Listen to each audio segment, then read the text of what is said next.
fait, c'est vraiment intéressant, vraiment un gros appui financier qui fait une grosse différence.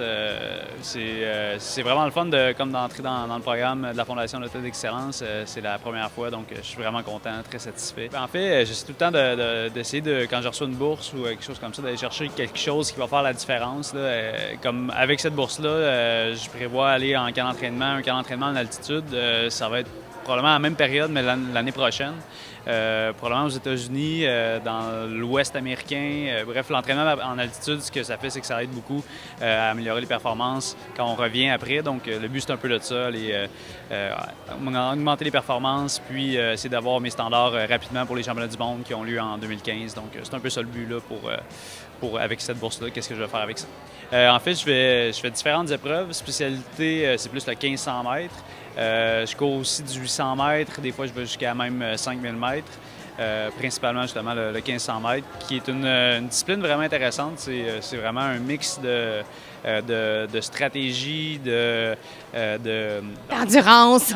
D'endurance. C'est beaucoup d'entraînement en endurance, contrairement à ce que les gens pensent. Souvent, plusieurs personnes disent « Ah, tu fais du sprint », mais non, c'est vraiment pas du sprint.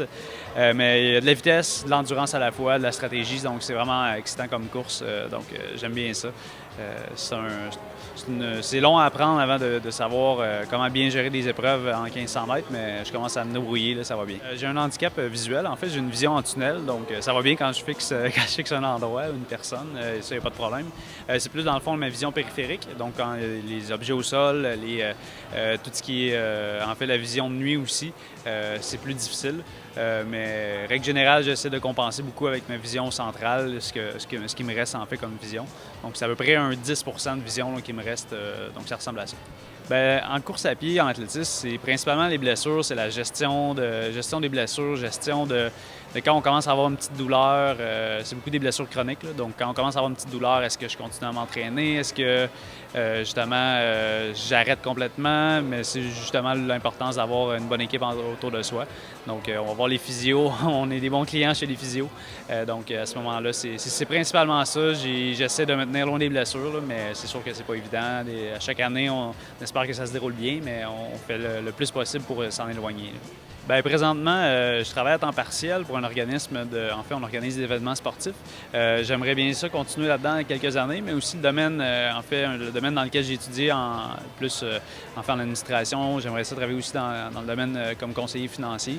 Donc, c'est quelque chose qui m'intéresserait à long terme, là, de travailler là-dedans après carrière, qui on ne sait jamais quand on va arriver. Là. Donc, bien, c'est sûr qu'une médaille aux Jeux paralympiques, c'est vraiment le but, je pense, de chaque athlète. Puis pour moi, c'est vraiment ça. C'est Rio, en espérant que ce soit Rio, donc c'est ça l'important pour les prochains. Dans 2 ans et demi, là, c'est ça mon objectif. Puis une médaille, c'est sûr que ça va être je pense, un accomplissement.